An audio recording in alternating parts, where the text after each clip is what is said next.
अस्सलाम वालेकुम स्टूडेंट्स, मैं हूं शाकिर हुसैन, आपका फ़िज़िक्स टीचर। डियर स्टूडेंट्स, इस लेक्चर में हम यूनिट नंबर 3 डायनामिक्स के मुख्तसर सवालों में से सवाल नंबर 3.11 से लेके आखिरी सवाल 3.20 तक को डिस्कस करेंगे। इनको डिटेल से समझने के लिए आइए चलते हैं लाइट बोर्ड की तरफ। तो डियर स्टूडेंट्स, बात करते हैं सवाल नंबर 3.11 की। मुख्तसर सवालात में से सवाल नंबर 3.11 में आपसे कहा जा रहा है कि मोमेंटम के कंजर्वेशन का कानून क्या है, यानी कि मोमेंटम के कंजर्वेशन का कानून बयान करें। तो उसमें हमने ये पढ़ा था कि अगर कोई आइसोलेटेड सिस्टम है तो आइसोलेटेड सिस्टम में दो या दो से ज़्यादा इजसाम के आपस में टकराने से उनका जो कुल मोमेंटम है, टोटल मोमेंटम है, वो क्या रहता है, वो कंजर्व रहता है, वो सेम रहता है, तब्दील नहीं होता। तो इसकी डेफिनेशन अगर हम लिखना चाहें हम यूँ लिख सकते हैं, मोमेंटम के कंजर्वेशन के कानून के मुताबिक दो या दो से ज़्यादा इजसाम पर मुश्तमिल आइसोलेटेड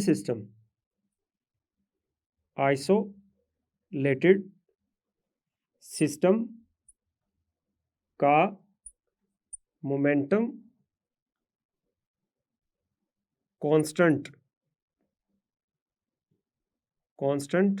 रहता है।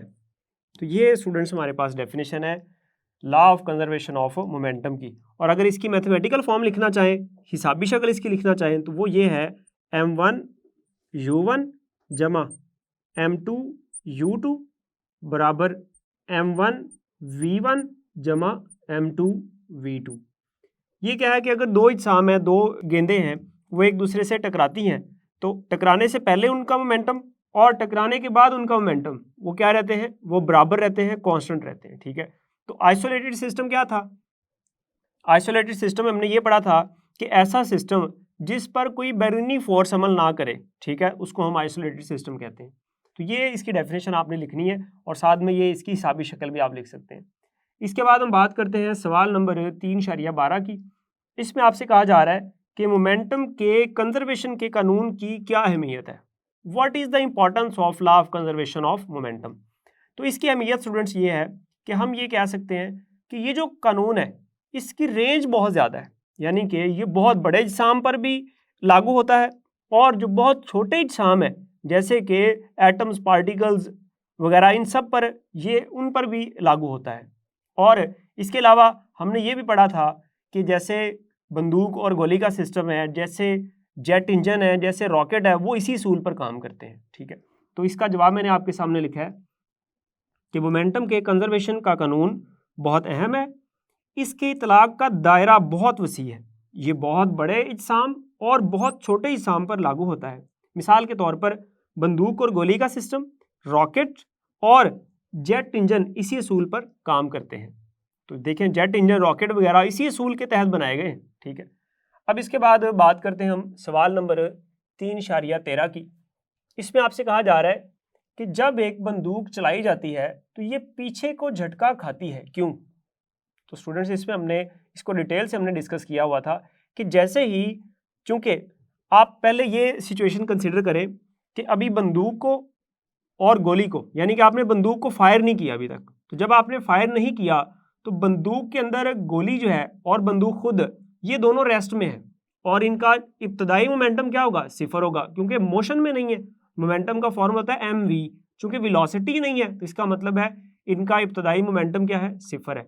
लेकिन जैसे ही आप फायर करते हैं उसको, गन को, बंदूक को, जैसे ही बंदूक को फायर किया जाता है तो जो गोली है वो एक बहुत हाई वेलोसिटी के साथ निकलती है एक तरफ, और उस वेलोसिटी के मुकाबले में जो गन है वो रिकॉइल करती है, वो पीछे झटका खाती है। ठीक है, ताकि जो टोटल मोमेंटम है वो कंजर्व रह सके। ठीक है, यानी कि गोली का मोमेंटम और जो गन का, जब वो पीछे झटका खाती है, दोनों का मोमेंटम एक दूसरे के बराबर हो जाए और कैंसिल कर दें, तो इस तरह से कुल इब्तदाई मोमेंटम और कुल आखिरी मोमेंटम ये क्या रहे? ये बराबर रहे।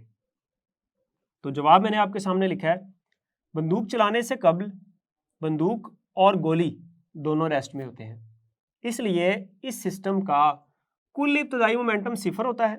जैसे ही बंदूक से फायर किया जाता है, गोली तेजी से बाहर निकलती है और इस तरह कुछ मोमेंटम हासिल कर लेती है। सिस्टम का मोमेंटम कांस्टेंट रखने के लिए बंदूक पीछे को झटका खाती है। ठीक है, तो अगर आपने ये निकालना हो कि बंदूक कितनी स्पीड से पीछे झटका खाती है, यानी कि वो कितनी स्पीड से रिकॉइल करती है, यानी कि रिकॉइलिंग वेलोसिटी आपने निकालनी है, तो उसके लिए हमने पढ़ा था, आप ये फॉर्मूला यूज करते हैं, v बराबर -mv over capital M। -mv ये है स्मॉल m और ये v स्मॉल v है, ये गोली का मोमेंटम है। ठीक है, और नीचे जो कैपिटल M नजर आ रहा है, बड़ा M, ये उस बंदूक का मास है। तो अगर आपने उसकी झटका कितनी स्पीड से झटका खा रही है वो निकालना हो तो आप इस फॉर्मूला से निकाल सकते हैं। अब हम बात करते हैं सवाल नंबर 3.14 की। इसमें आपसे कह रहा है दो ऐसी सूरतें बयान करें जिनमें फ्रिक्शन की ज़रूरत होती है। तो जब हमने फ्रिक्शन के फ़वायद पढ़े थे तो उसमें हमने ये बात देखी थी कि जो अगर पेंसिल और पेपर के दरमियान में फ्रिक्शन ना हो तो हम लिख नहीं सकते, अगर हमने चलना है तो चलने के लिए हमें फ्रिक्शन की ज़रूरत होती है, और इसी तरह से अगर फ्रिक्शन ना हो तो परिंदे उड़ भी नहीं सकते। यहाँ हम ये चंद एक बातें लिख सकते हैं कि अगर पेंसिल और पेपर के दरमियान फ्रिक्शन ना हो तो हम लिख नहीं सकते। ठीक है, तो अगर पेपर और पेंसिल के दरमियान में फ्रिक्शन नहीं है तो हम लिख नहीं सकते, एक बात। और दूसरी बात हम जो लिख सकते हैं वो ये कि ज़मीन पर चलने के लिए हमें फ्रिक्शन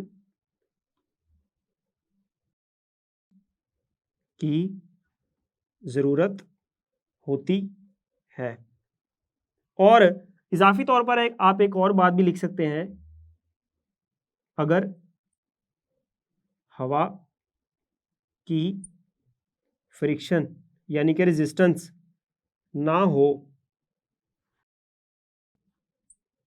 तो परिंदे उड़ नहीं सकते। तो ये मैंने 3 सिचुएशंस आपके सामने रखी जिसमें फ्रिक्शन की ज़रूरत पड़ती है। चलिए बात करते हैं सवाल नंबर 3.15 की। तो लिखा हुआ है मशीन के हरकत करने वाले पुर्जों के दरमियान ऑयल या ग्रीस डालने से फ्रिक्शन क्यों कम हो जाती है। आप मशीन के दरमियान में यानी कि मशीन के उन पुर्जों के दरमियान में जो कि एक दूसरे के ऊपर हरकत कर रहे हैं, उनके दरमियान में ग्रीस या ऑयल लगाते हैं तो उससे फ्रिक्शन कम क्यों हो जाती है।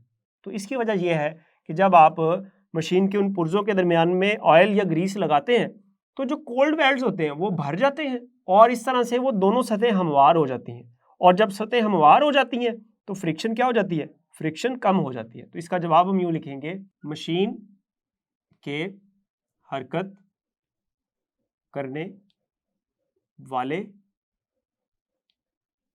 पुर्जों के दरमियान ऑयल या ग्रीस डालने से इन के दरमियान कोल्ड वेल्ड्स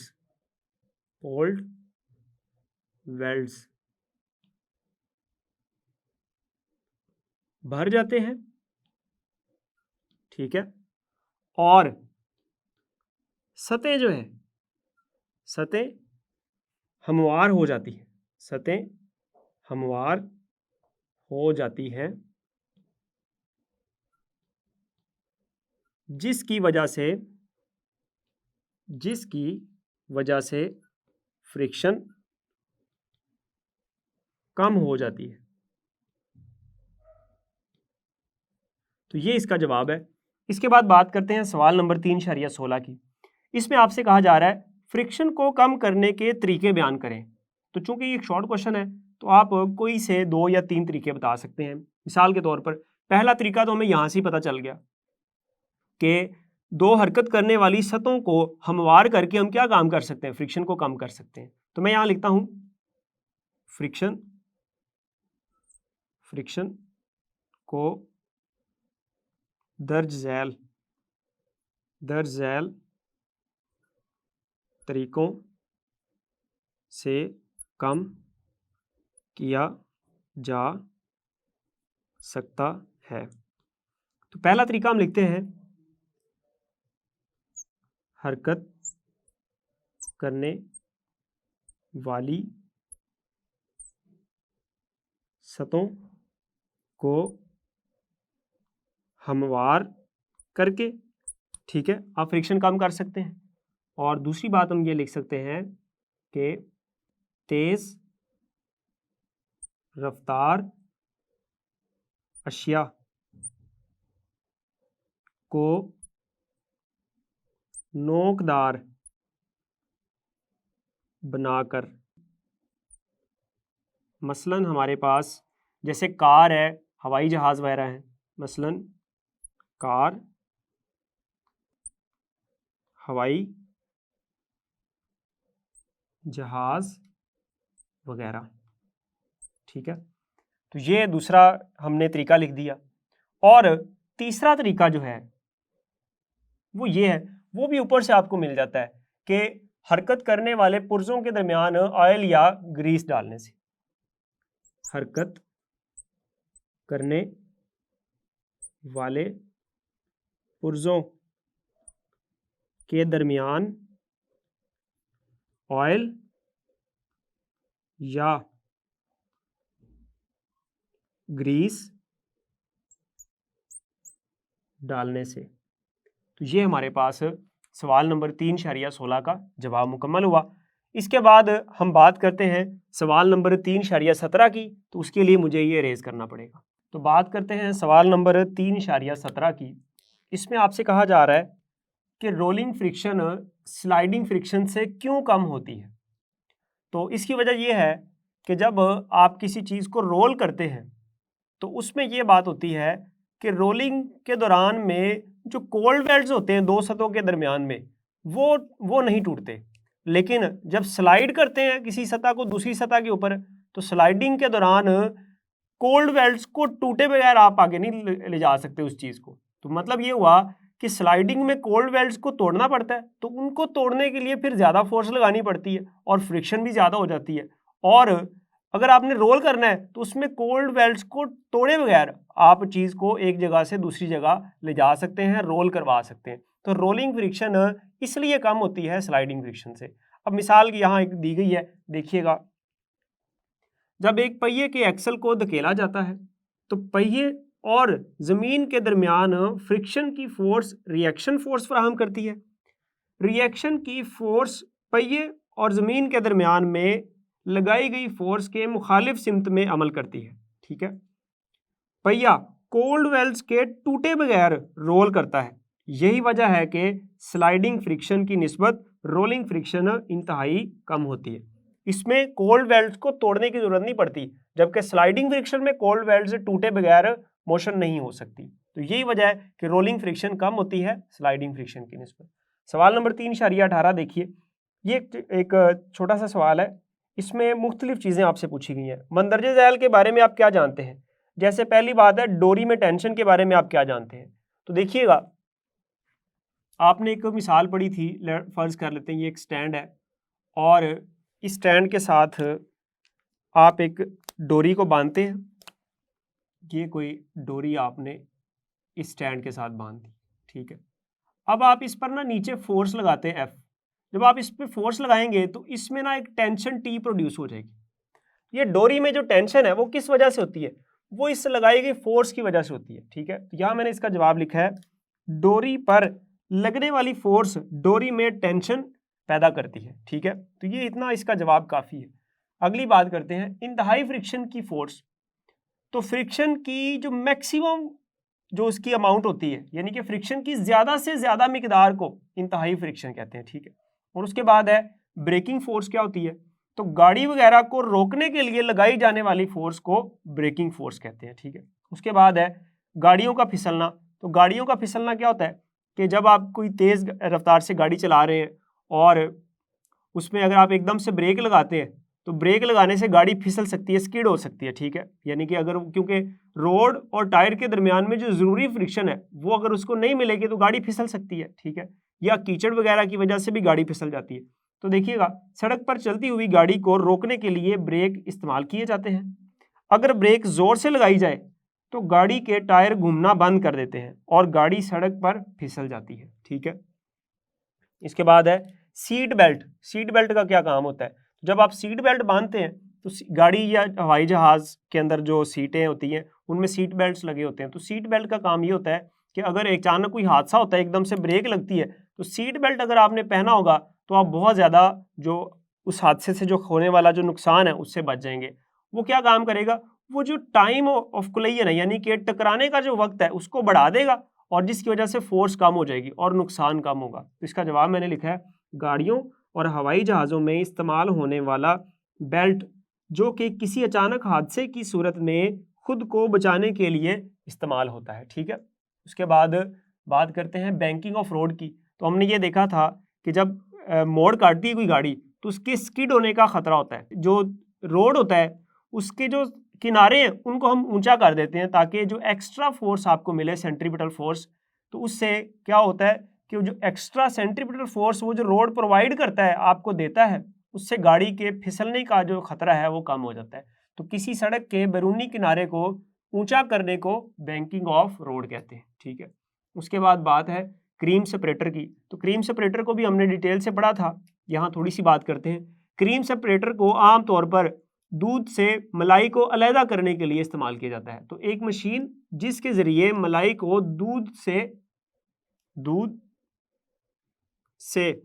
अलग किया जाता है क्रीम सेपरेटर कहलाता है। उसके बाद बात करते हैं सवाल नंबर 3.19 की। इसमें कहा गया है अगर हर किस्म की फ्रिक्शन अचानक खत्म हो जाए तो क्या होगा। देखिए, फ्रिक्शन अगर अचानक खत्म हो जाती है तो इससे कायनात का जो सारा निज़ाम है वो धर्म भरम हो जाएगा, ठीक है।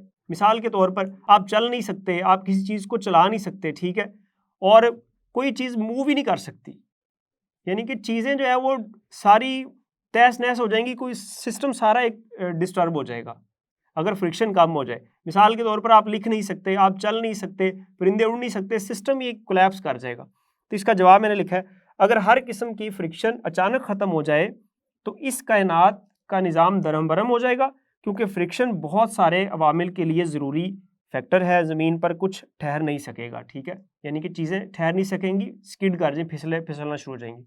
सवाल नंबर 3.20 है वॉशिंग मशीन के स्पिनर को बहुत तेज़ी से क्यों घुमाया जाता है। तो हमने ये पढ़ा था कि वॉशिंग मशीन का जो स्पिनर होता है उसके अंदर सुराख होते हैं छोटे छोटे, जब गीले कपड़े आप उसमें डालते हैं तो उसको घुमाया जाता है एक स्पीड से। जब वो स्पीड से घूमता है तो गीले कपड़े के अंदर जो पानी होता है, वाटर होता है, वो पानी उन सुराखों के जरिए सेंट्रीफ्यूगल फोर्स की वजह से बाहर निकल जाता है, ठीक है। इस तरह से जो कपड़े हैं वो खुश्क हो जाते हैं।